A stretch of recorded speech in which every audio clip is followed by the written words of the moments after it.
You and I with Rashmi Shetty is a simple attempt of bringing in stories of people you and I can draw inspiration from.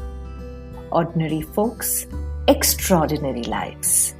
Their uniqueness and individuality that make them interesting to talk to and to listen to. A reaffirmation of the fact, open your eyes wider. The world is far more beautiful when we acknowledge the presence of both you and I.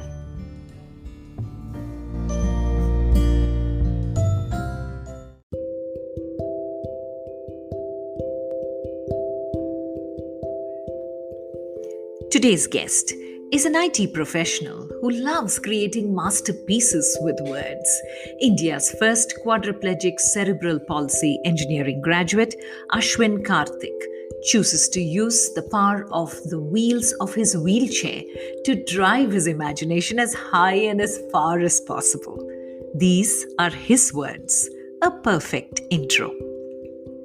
When even a step is difficult to walk, when you see no key but only a lock, when every forehead curves in a frown, when the world looks you down, when the tide gets rough and you feel you have had enough, when life seems a curse, that's when your courage you nurse. Why believe failure is fate? To try again is never late. All you need is a ray of light to drive darkness out of sight. Even in the darkest of clouds is a silver line. Just hang in and the sun will shine.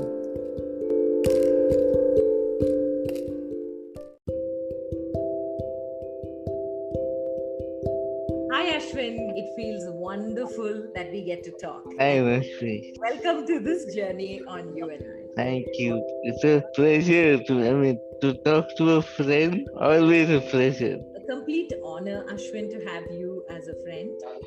And the first thing that always struck me about you from the very first time we met was that beaming smile. I remember when I'd come over to your office as well, and I asked them, can I meet Ashwin Karthik? The person who said yes also had the smile as much as I saw you bringing your smile along when you came to meet me. What is behind this positivity of Ashwin? It's the people around me, the support system I have, maybe the upbringing I've been blessed with, the energy that my mom, my family, my friend, they bring in. I'm just reflecting the same energy I receive from them every single day, and I only want to share and spread that infectious positive energy and spread happiness how much ever I can, wherever I can, with whomever I can. That's what I want to do, and that's why you see that smile always with me. And my mom always said that whenever you have pain, you just the best medicine to forget any pain is the smile, the positivity that comes within you and from you that will heal all the pain you have. So it's just that habit of smiling and trying to let the pain go away with the smile you have within, the energy you have within that heals. So yeah, that's about it. Okay. That's such a wonderful segue into where we are moving next. The description of Ashwin: author, poet, engineer, a very loving son and friend. I'm sorry the order should have been the other way, but this is how I see Ashwin, because you are doing stuff which I'm only thinking I should be doing. I've been thinking of writing a book but never got down to do it. And you have 2 books to your credit, that 2 novels, and amazing creativity. So what describes Ashwin best, according to Ashwin? The way I would like to be remembered, sometime there is the poem by Robert Frost. The way he describes the whole journey of his life, he says, and I quote, the woods are lovely, dark, and deep, but I have promises to keep, and miles to go before I sleep, and miles to go before I sleep. So this is something that has always inspired me, motivated me to keep going and not look at the milestones as destinations. What I enjoy is the journey. Just keep going, keep moving on, and not to sit one day at one place and say I'm done.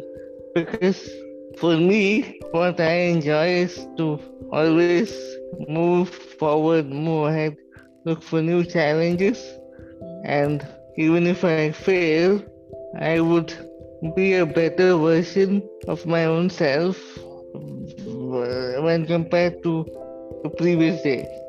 I guess that's what describes me, defines me, and is the way I want to be remembered someday when I'm gone. Fantastic. If you can take a step back, your childhood, your high school, and your college days, how long back can you go? How far back can you go in that journey? I would say I have had the most wonderful, the most beautiful childhood any kid can dream of. At a very early age, I had understood that there is something different in me and I'm not as everybody else. But then I was also made to understand by my family and my kin that it might seem that I'm different, but I'm not. Right? It is just that some things I cannot do or I may need some help to do, but then it is only physical, it is only the body, not the mind. And I learned, that to to be what you want to be, it needs the mind to be free and not the body, right? The body is just a means. All the stuff, all the mischief happens in the mind, right? So if you can control the mind, if you can rein the mind and put it in the right direction, then magic can happen. And with that belief, um, my mom, my dad, and my brother always was there, and um, I can remember, every night my dad would narrate to me beautiful stories from Arabian Nights, from Mahabharata, Ramayana, and I would travel with him in those stories to places he would take me in those stories, right? Like characters like Sindbad the Sailors, Ali Baba, or Arjuna, Karna, and I would become them. Every story he told me, I would transform into those characters, and I would dream, what if, I had those qualities of Sindbad, or Ali Baba, or Karna, Krishna, Arjuna, right? So, and that was a journey my father took me every night on, and those were the times when I would also dream of creating such characters, right? and my brother's friends were more friends to me than him, right? And that's how I guess I learned to make so many friends around me. I mean, it's very easy for me to go to any stranger and I can become his friend within minutes, right? And it does not seem like an effort to me. I have seen many people at work and even otherwise that they struggle to mingle with people, talk to people, talk to new people, right? Uh, but that's not the case with me. Maybe that's how Uh, that's because the way I grew up were believing that I am no different, you know. That gave me the confidence to be what I am today, um, and I don't have to speak about mom because she has been the cornerstone. I mean, the pillar of my faith. And I sometimes feel I'm short of words to describe what she is to me, right? That was my childhood, and then when I joined college, I was good at words and wrote some kind of what I can call it as poetry. Um, that helped me because whenever the friends wanted to impress the opposite gender, be it both ways, they would come to me and say, Ashwin, can you write something nice for that guy or that girl? I was very happily, pen something down and I allowed them to pose as if they had written. I would not claim the proprietary rights on those lines. And they would come back and tell me that, my friend really believed and liked that when I said I wrote it for her or him. I said, okay, we enjoy the glory, enjoy the limelight, as long as it lasts. So I was always, getting those friendly gestures from people, and when I did write poems for them, I also they were feeling whenever he asks me for something, I better give it to him. So it's a bad game. I used to play But very well. the girls and the boys never knew that you were the secret poet? Some knew later, but and they would come. I mean, they have come back and but ask me why did you allow to tell him or her to say it was not your writing. So I said because I knew that you guys will go along well together. So I wanted you guys to have a good, and some of them have been, they've got married, they have, done a good life together. So I can also take credit for that. That I I Okay. was the one. I was the one who Who put played you to you? it. Yes. Okay, so imaginary characters that we've seen in films are actually people like you who have inspired the story Yes. writing. Yes. Okay, good to know that. And for a layman, Ashwin, if you have to describe your condition to for them to understand what are Mhm. your challenges, how will you simply put Okay. Okay. If I have to describe my physical condition,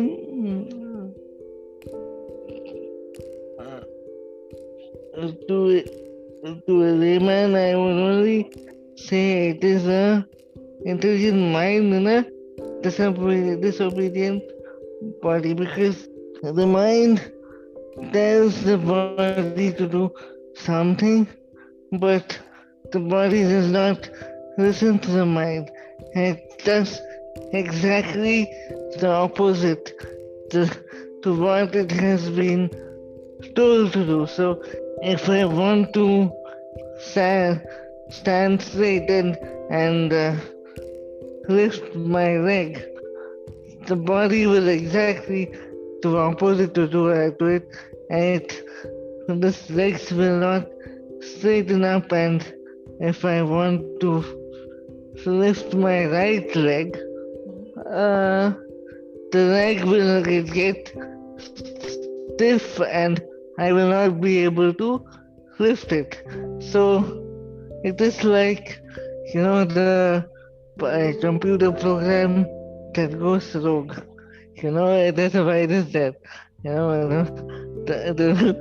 virus will always give opposite instructions written in the original program.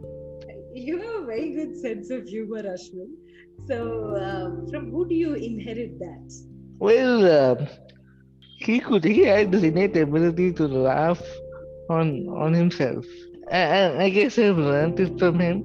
I always believe that the moment you stop laughing at yourself, laughing at your own problems, you dig a grave for your own self, and you tend to believe that I have the greatest problem in the whole wide world, and there is no way I can come out of it. But if if you are able to laugh at your own problems and feel that this problem is so small or so funny that I can laugh at it and I can um, forget it. That's the first step you take towards finding a solution. This reminds me of movie of Devanand हर हमको धुएं में उड़ाता. मैं जिंदगी का साथ निभाता चलूं. Yes. So that is one song that always I hum, and it was also my father's favorite song, and it kind of always inspires me. It tells me that. So we have a singer also that I didn't know exists inside Ashwin. Do you sing? I don't sing. I hum. Okay. And don't ask me to sing. No, I'm not. Oh my God. So finally there's something Ashwin cannot do. I'm happy. Because you do everything. From whatever you said, I really loved the description when you said an intelligent mind with a disobedient body. Yes. And when it came to moments of your life till now, where both the mind and the body agreed with each other and you decided to be disobedient to the world, are there some moments like that? Oh, I can give you a whole laundry list of things that the world said you're not supposed to do, but I, being me, I was not going to listen to them. Was I? So it's like, again, I always connect myself and my experiences with movies, right? And it's like this, if you are a fan of Rajnikant and you've seen the movie Basha, he always says, "Yeah, worry, tani worry." So it's either my way or the highway, right? So that's about my thinking too, because when people told me I cannot study science, I made the point I will only, if I study further after school, it's only going to be the science as my major subject. People told me I'm not supposed to do engineering. I better do a BA or BCom graduation. No, I'm not belittling those courses. There are legends who have done it in Excel. But for me, I felt my calling was computers, and I always wanted to study computers and understand how they work. So again, being the rebel I was, I said if I'm going to graduate, I will only graduate as an engineer. And because that had never been done in India, it was quite but natural that it was only mom, my brother, and my friend Bharat who believed I can pull it off, and including me, right? So only four of us. Uh, so that was one more example. I completed engineering in 4 years as stipulated. Um, so there were friends of mine who took longer, but I did it. I mean, I not just passed, but I did get a good, you know, decent percentage as well. And then people said you cannot work in a corporate world. You will not sustain. Um, Though it took 2 years for me to get that one breakthrough, but I persevered, I persisted. I did that, and I've now been in the corporate for more than 13, 14 years. I complete 15 years next year. So, anyway, it's not that I've stuck to one company, one job profile. I've switched four companies till now and four job profiles. In every company, I have had a new role, and the best part is that when I was about to make my latest switch, people told me you cannot get into a management role. You better be in a individual contributor role where you do your job and finish it. I said no. I see. It is. It could be a bad wiring in my brain. I don't listen to people. It is. Um, I am not sure if it is a good or a bad habit, but it is the way it is, right? So um, I said no. I will take up a management role, and now I manage till last month. I used to manage 8 teams on my own, right? So I mean, so now I've now people, if they tell me that I cannot get into a management role where I need to talk to people, I need to manage people, I need to communicate with people across the border in China or US. I have done it all. For the past 2 years, I have been managing and working with people in China, right? So, I mean, that's what it is, right? Because I only will follow my heart, I only will follow my mind, and I am not a person who will listen to everyone. Yes, I do listen to people, but there's a very closed what do you say, closed group of people who I listen to. Oh, otherwise, the rest of the world you don't listen. No. Okay, love that attitude. Obviously, not listening to the rest of the world has helped you, and not taking their advice seriously has brought you where you are today, Ashwin. It has made you who you are. But I was watching your TEDx talk, Mm-hmm. and there is a moment there because everyone calls you, everyone who knows you, who's met you, sees you as an inspiration. But you very specifically and clearly said that you want to be seen with empathy and not as an inspiration. You don't appreciate. Yeah, yeah. It's only got me more curious. Why? Well, Rashmi, that is a very tricky question. You put me on spot, but then I'll answer that for you. I've always believed that every individual has his or her own individuality and his or her own identity, right?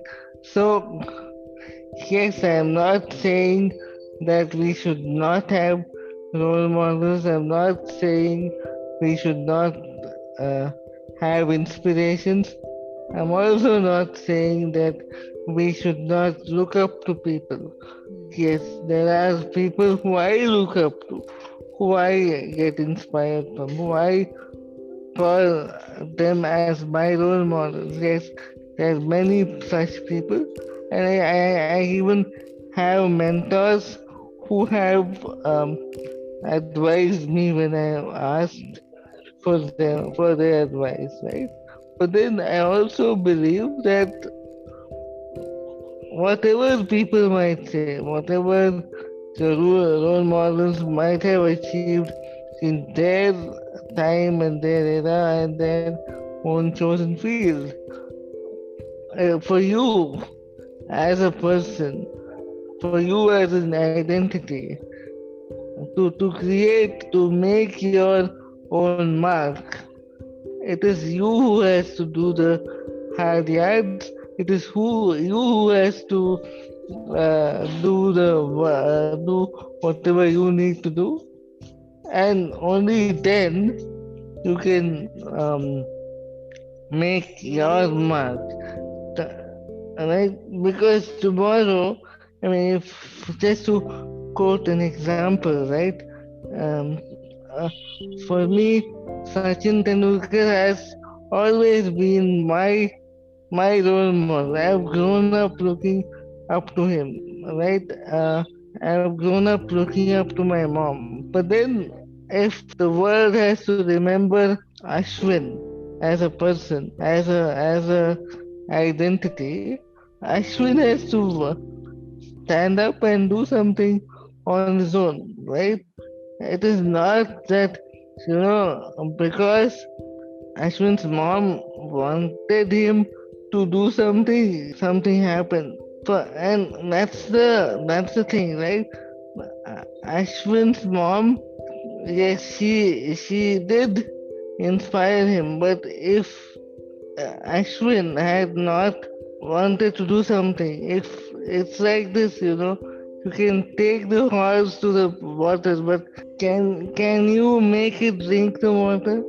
Tomorrow, I don't want anyone to say, "No, Ashwin helped me, or because of Ashwin, I did something." No, Ashwin can only guide you to show you the path. Ashwin can only tell someone or share his experience with someone. But then, if someone wants to achieve something, it is his or her hard work, right? I will not want to take that credit from someone because there was one instance where I had referred someone for a job, and that girl got the job. Her elder sister and her mom, they came to me and said, "Ash, because of you she got the job." I said, "No, I have not done anything. I only gave her the resume to the X person.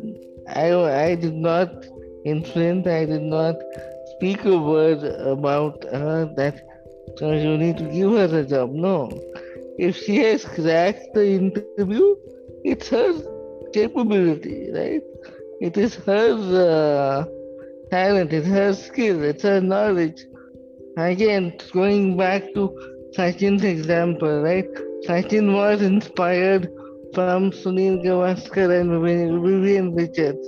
But for Sachin to become Sachin, he has done all the hard work. He has done whatever he had to, right? You put it very beautifully, Ashwin. You said it very well. I can't agree more. The way you're quoting Sachin, the way you're quoting the other reference of yours, that you can only help them till this much, but the rest, they have to go there and work on the field. And that's exactly what you're doing, like everybody else. Completely with you, my friend, on that. Now I want to know, your novels are very interesting. Mm-hmm. There is so much of thought that has gone in, but how did you overcome the physical challenge of putting them down into words? Do you dictate them? How did you get your thoughts out the moment? Thoughts come way faster than we type. So, and how did you overcome that challenge? This was a fear, right? It almost came to me that I'm going to quit. There were these instances, be it mom, be it my brother, Bharat, all the stories that dad told me, and with whom I grew up.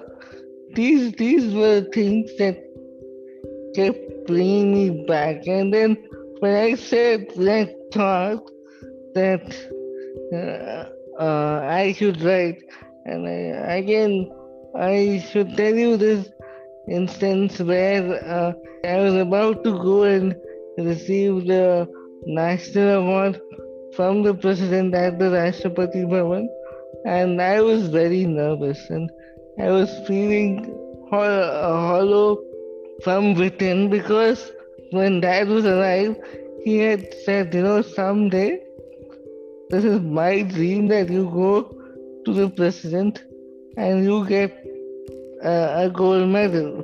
That was actually happening, and I was really missing him. And that moment on my phone, I got a phone call. I heard Sachin on the other end.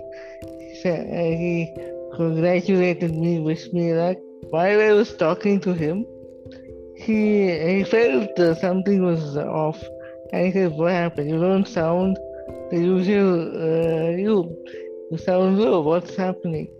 I said, "No, Sachin, I'm missing my dad," and I told him the whole story. Then I said, "No, you know what?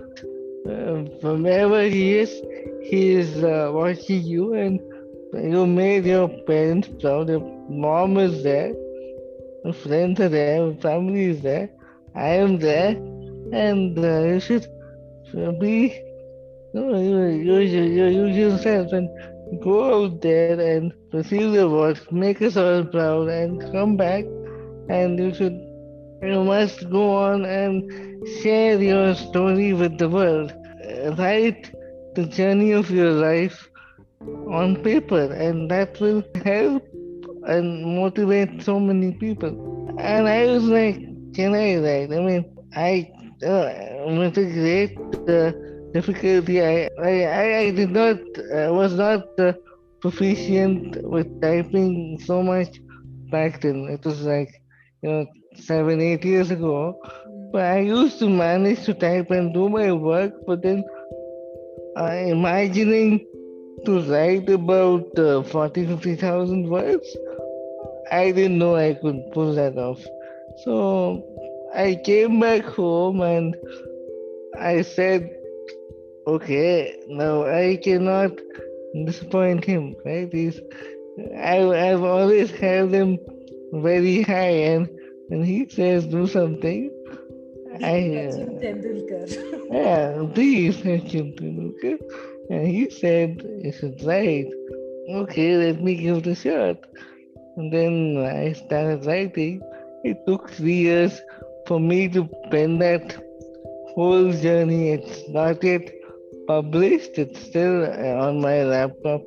I'm waiting for the right moment, for the right publisher to come and pick it up. But then that once I had done that, because I was, go through the grind of both physically and emotionally, to to be able to relive the entire journey, be it good or bad moments. Once I had done that, I felt confident. Now I can write. I can create my own world, and I can create characters in a way. I can play God to my characters, right? So that's how it started. And yeah, And that's how your journey as an author. So you what? You yes, type with two fingers. How many pages do you type in a day? Like when you got down to type your novels, how many pages do you type? You type with two fingers, right? And one finger. yeah. Oh, and how do you speak so articulately? With one finger, it may take you so long. Don't you Oh, get it does. It irritated with does. yourself? Oh, it is. It is frustrating at times. It is tiring. And also, there are times Hmm? when there's a thought, there's a thread in my mind, uh, during the night. I mean, just before I go to sleep, so many times there's suddenly like lightning, something strikes. And because everyone has to go to bed, I cannot keep them awakened. Yeah. I also go to bed, but then that thread stays on, right? I don't want to. I feel it is so beautiful. I don't want to lose it. So I create the whole scene in my head, every word, line by line. So and I memorize the whole thing. Every word I memorize it in my mind, and some days it so happened that I wouldn't have slept the whole night just because I go on memorizing it and reproduce the whole scene so many times. So that by the time I feel it's all solid concrete, it will be 6 o'clock in the morning. And there are times when I would be stuck in a scene and I would not know where do I take the story from there. So I will be thinking all night. And luckily, in both my books, when that has happened, when I woke up with a direction to follow. So yeah, I mean, you can call it obsession, passion, whatever. I don't know, right? But then again, it boils down to the same thing that people like Sindbad did. They never gave up when they were amidst the storm. They still went on, right? And they still hung on to their ships and sailed through. So that belief, I hope it carries on and takes me through my voyage. Oh yes, and what an incredible voyage it has been, Ashwin. Now you tell us, what are your stations that you stop to collect awards? What are the awards? I'm sure there's a long list of awards you've received. What are those prominent stations where, on your journey, on your voyage, you've stopped, collected the recognition, and moved on? The best and the most memorable ones in 2009, right? It was the first time I was recognized at a public forum. You know, it was the Young Achiever Award of Karnataka in 2009, and it it it uh, it is very special because of three very prominent reasons. One, because uh, it was my first award. Second, they also, they went extra mile and also recognized Bharat's contribution in my journey. and they awarded him as a friend in a million. And the third, very obvious, it was my doorway, my entry towards meeting my lifetime inspiration and role model, Sachin Tendulkar. So then I would count the President's Award that I told you about. Dad always dreamt that I would receive a gold medal from the country's president. Um, so 2013 was a very special year. You know, I was chosen and selected by the president himself. So again, that remains a very special award. And the third, it's not a award per se, but a very big recognition.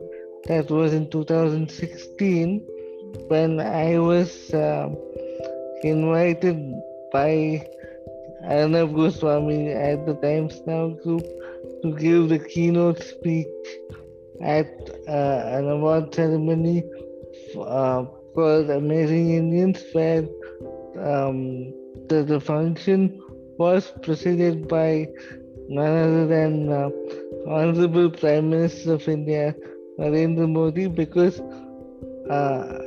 I also, you know, look up to him as an incredible leader, a great man, and a go-getter, right? Because the journey he has been through, from a man who sold tea at railway stations to becoming the prime minister of the country, and the things he has achieved, I draw a lot of inspiration from him. I would say these three things will always remain very close to my heart. We've come to that point of your journey where you have an inspirational set of parents, father who inspired you with the stories, making you the storyteller you've become today with 2 novels to your credit, a mother who still continues to inspire you, and a role model mother, because I'm sure at the moment there are so many parents having kids with so many physical challenges. But I think just looking at your mother and what she's made out of you, just with sheer grit and belief that you can and you should not say, I quit. She's made you who you are. A brother who constantly supports you, and a friend who stood by you and became your scribe for engineering. You are honestly very fortunate. But when you're looking back at life, Ashwin, and you have takeaways from life at this juncture of your life, what are, let's say, 3 top takeaways of yours that you would like everyone to remember? The number 3 is very special to me because because there are 3 things that mom has always made me remember, and she said that these 3 things are for me. I consider these 3 things the 3 pillars of my life, the 3 cornerstones of my life, which are,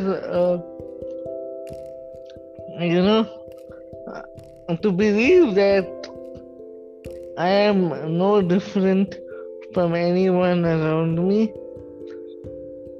and second being, whenever you feel pain, you smile and learn to smile about yourself, laugh about yourself, and that will heal your pain.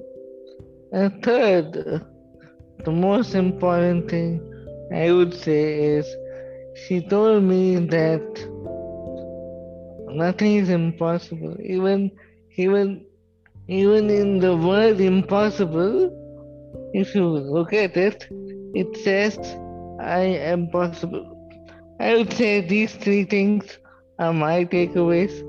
in my journey, and I would love to share them with anyone I can. And if you can take these three things away in your journey, I am sure that anyone can go places and achieve what they have set out to. Thank you for reliving the journey with me. At times it makes me turn around and see the path I've traversed by, and makes me emotional at times. But then I'm always reminded by someone around me that, again, milestones are not destinations, and life is all about the journey, right? And so I am reminded of that, and I get back to moving ahead. That's what life is all about. To move on, to not crib about problems, not to sit on your own laurels and celebrate forever, but move on, because every day there's a new peak to be scaled, there's a new mountain to be conquered, and that's all life is all about. Wow, Ashwin. You and I is all about finding the uniqueness and individuality in each of our stories. And thank you for sharing yours, because all I can remember is Rumi's quote that I had read a very long time back. And it goes thus: I learned that every mortal will taste death, but only some taste life. And today you told me what the meaning of this quote is. Thank you so much, Ashwin. Thank you.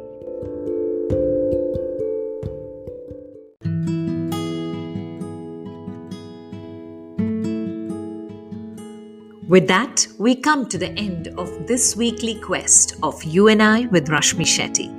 Do let us know if you know people who make the world beautiful.